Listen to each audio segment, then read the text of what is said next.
Namaskar, I am Dr. Brij Manopreti, Assistant Professor, Faculty of Agriculture and Veterinary Science, Jyoti Vidyapeeth Women's University, Jaipur, Rajasthan.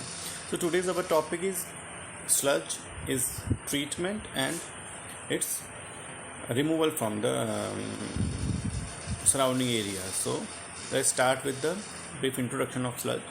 So what is sludge? After any industrial process, there remain materials that have no other work associated with the final product of the industry process, seen as waste or for other purposes. It mainly accumulates in sewage treatment plants and is a byproduct of treatment process. It means in every industry we make a product, okay? So the process of making this product, there is always some wastage also extracted. This waste is called sludge, okay? This is typically what sludge is, but a defined term. Sludge is the semi-solid slurry of waste or residue that accumulates at the bottom of treatment plants, mostly sewage treatment plant, okay? Sludge exists in a solid or semi-solid state and is a byproduct of wastewater treatment, sewage treatment, water treatment, or on-site sanitation system. Means sludge is a byproduct of treatment system. If we are treating water, if we are treating any byproduct, if we are treating any semi-solid, so the byproduct of all the treatments or the purification processes, the byproduct or the waste product which is not further in use is sludge. Sludge is a semi-solid slurry that can be produced from a range of industrial processes from waste treatment, okay? Industrial wastewater treatment plants produces solids that are also referred to as sludge, okay? This can be generated from biological or physical chemical processes. In the activated sludge process for wastewater treatment, the term waste activity sludge and return activity sludge are used. In food processing and beverages making industry, sludge can have high protein content and other nutrient that can be used for beneficial purposes, okay, such as animal feed, thereby avoiding disposal at a landfill. So this is a basic introduction of sludge. So now ultimate disposal of sludge, okay? So we'll start with the disposal of. So our next point is that how we can just dispose the sludge, okay? So ultimate disposal of sludge. While considering the final disposal of the sludge, its beneficial uses are first taken into account, okay? As we discussed that sludge from fruit or food industry contain high protein quantity, so that can be used as a food product for animals or any kind of other uses. So while considering the final disposal of sludge, its beneficial uses are first taken into account. Sludge is useful for the supply of nutrient to the soil. Besides processing the properties of soil conditions, okay? Thus attempts are made to dispose the sludge in a beneficial manner. If that is not possible, attempts are considered. So we were talking about the ultimate disposal of sludge. So first point is land application of sludge, okay, as a fertilizer. How we can use sludge as a fertilizer? The spreading of sludge on or just below the soil surface is considered as land application of sludge. So this term, when we are spreading sludge on soil surface, this is called the land application of sludge. This term is sludge may be used in the agriculture land, okay? Where using?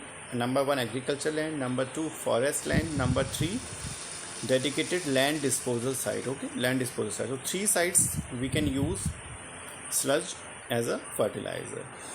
The pathogens and toxic organic components present in the sludge can be respectively destroyed by sunlight and soil microorganism, okay?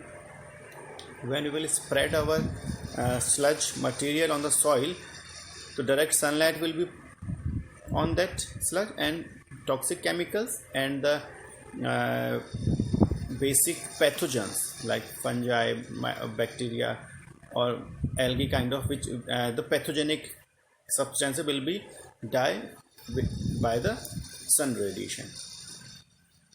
Such sludge applied to land is thus useful as a soil conditioner to improve the characteristic of land nutrient transport, facilitation, and increased water retention. When we apply sludge on soil, that sludge increase the water retention quality of the soil. So this is a good, we can use sludge as a water retention capacity booster of the soil.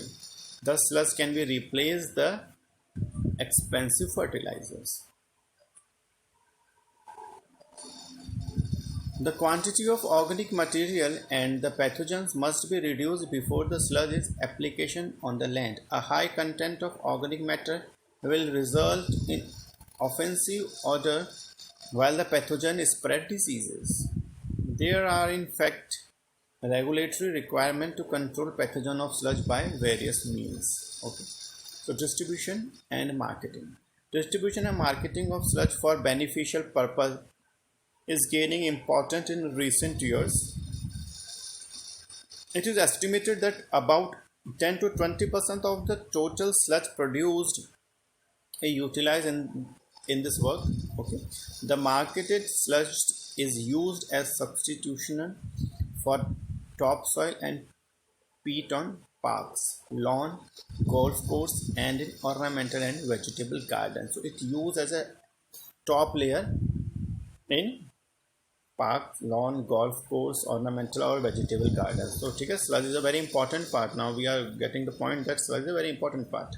Okay, so number one is landfilling. Landfilling is a method for the final disposal of sludge on the that is not useful anymore.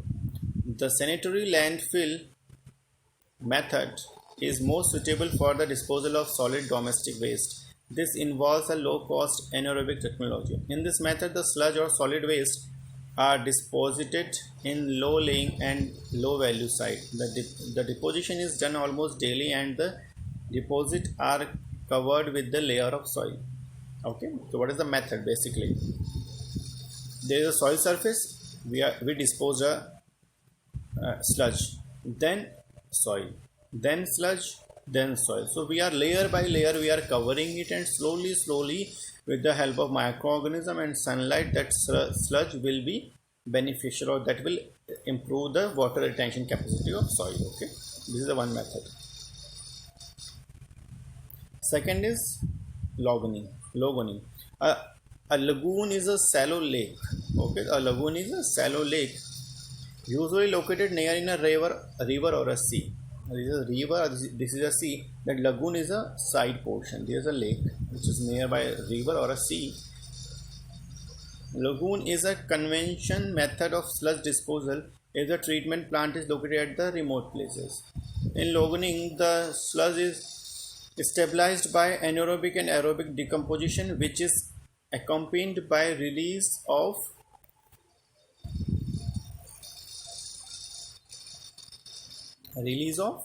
odor. For this reason, lagoons should be located away from the dwelling area and highway to avoid nuisance condition. The stabilized solid of the sludge settle to the bottom of lagoon and accumulate. The sludge can be stored identically in lagoons or may be removed periodically. Okay, so we can dispose or dump sludge into the lagoons. Okay, septage and septage disposal. The most common used method of septage disposal are listed below: land application, co-treatment with wastewater, co-disposal with solid waste, independent processing facility. What is septage? Septage is a combination of sludge, scum, and liquid coming out from a septic tank. It must be disposed under controlled condition to avoid environmental pollution. Okay. The treatment and disposal of solid waste. Solid waste are mostly being treated by insertion and landfilling. Okay, so landfilling we know. Okay, so this is basically a tentative idea about the disposal of sludge. Now we will discuss in brief about the sludge treatment. Primarily operations. The primarily operations are carried out to provide a constant and homogeneous sludge for further processing. Sludge grinding. Grinding of sludge is carried out to cut a large mass of sludge into small pieces. For this purpose, hardened steel cutter and overload sensors are used. Sludge degritting. Sometimes removal of grit is necessary for the effective treatment of sludge. Degritting can be carried out by applying centrifugal force to the flowing sludge. Okay.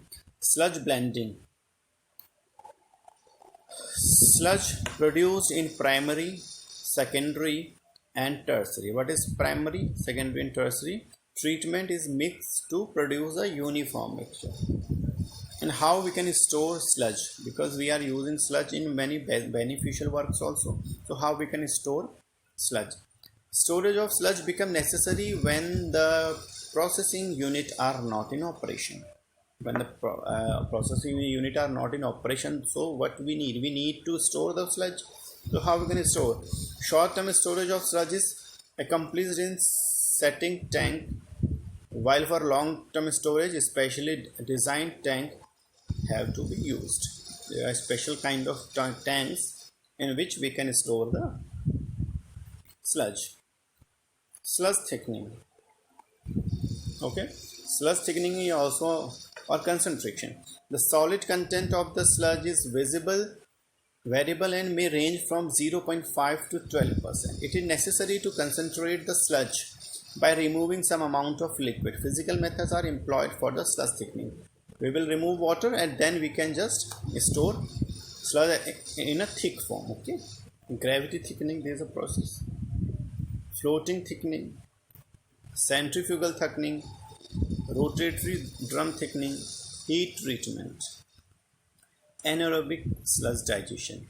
Heat treatment. What is heat treatment? Heat treatment involves heating of sludge for a short period, means 250 degrees centigrade for about 30 minutes under pressure. Okay, by this process sludge is diverted and sterilized. Heat treatment help in stabilization and conditioning of the sludge. However, due to high cost, it is less frequently used. Anaerobic sludge digestion. Anaerobic digestion of sewage is one of the oldest form of biological treatment process. The same operating unit is equally useful for stabilization of sludge. There are different ways of carrying out anaerobic sludge digestion. Standard rate digestion, number 1. Number 2, single stage high rate digestion, and 2-stage digestion. There are 3 steps or 3 methods: standard rate digestion, single stage high rate digestion, and 2-stage digestion. So in this topic we discuss about the sludge, where sludge came from, how industries are producing sludge, what is the composition of sludge, how sludge can be used in a beneficial purposes, how we can decompose it, how we can dump it, and what are the treatment methods of sludge. In next topic we'll discuss about the topic on environmental pollution or ecosystem. Thank you. Namaskar.